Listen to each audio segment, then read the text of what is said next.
سب کی خدمت میں میرا پیار اور خلوص برا سلام۔ آج ہم پرچے اردو جماعت 9ویں اور 10ویں کے سلسلے میں ایک خاص موضوع پر بات کرتے ہیں، اور موضوع ہے نظم، یعنی صنف شاعری نظم کے بارے میں آج یہاں پر ہم جاننے کی کوشش کریں گے۔ واضح رہے یہ دونوں جماعتوں یعنی 9ویں اور 10ویں کے لیے موزون مضمون ہے، 9ویں میں بھی آ سکتا ہے اور 10ویں کے امتحانات میں بھی یہ آتا ہے۔ تو چلیے آگے بڑھتے ہیں مضمون نظم کے طرف۔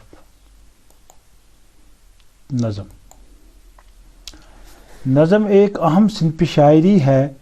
نظم کے لغوی معنی ہیں آراستہ کرنا یا موتی پرونا ہے۔ نظم میں کسی بھی موضوع پر بات ہوتی ہے، خواہ وہ موضوع کچھ بھی ہو۔ نظم کا میدان غزل کے مقابلے میں بہت زیادہ وسیع ہوتا ہے۔ نظم دھیرے دھیرے جدید نظم میں تبدیل ہوتا گیا، جس میں نئے نئے موضوعات پر بات ہونے لگی۔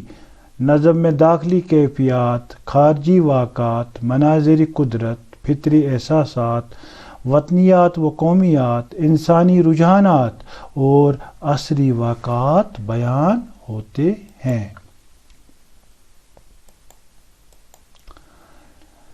نظم کو خاص طور پر 2 حصوں میں بانٹا گیا ہے۔ نمبر 1 آزاد نظم اور نمبر 2 نظم مورا۔ تو سب سے پہلے آزاد نظم۔ آزاد نظم میں شاعر پر ردیف اور قافیے کی پابندی لازم نہیں ہوتی ہے۔ مصرعے چھوٹے بڑے ہو سکتے ہیں، صرف بہر ایک ہوتی ہے۔ مصروں میں تعداد گھٹتی بڑھتی رہتی ہے۔ اور اب نظم مورا۔ اس قسم کی نظم میں وزن کے تقاضوں کو پورا کرنا لازمی ہے، لیکن قافیے اور ردیف کی پابندی ضروری نہیں۔ جدید نظم کے بانی نذیر اکبر آبادی کہلاتے ہیں، مگر جن شعراء نے اس صنف کو بہت اجاگر کیا اور ہر ایک کی زبان پر لایا وہ محمد حسین آزاد اور الطاف حسین حالی تھے۔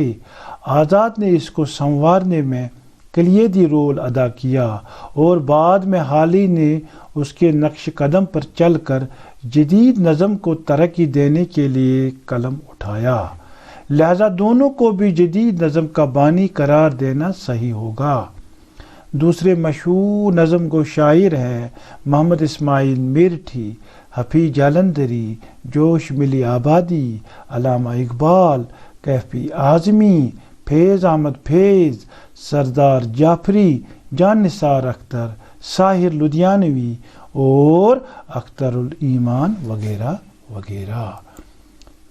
شکریہ آپ کا۔ یہ نظم پر ایک نوٹ تھا، تو آئندہ کسی اور موضوع پر بات کرتے ہیں۔ Thank you.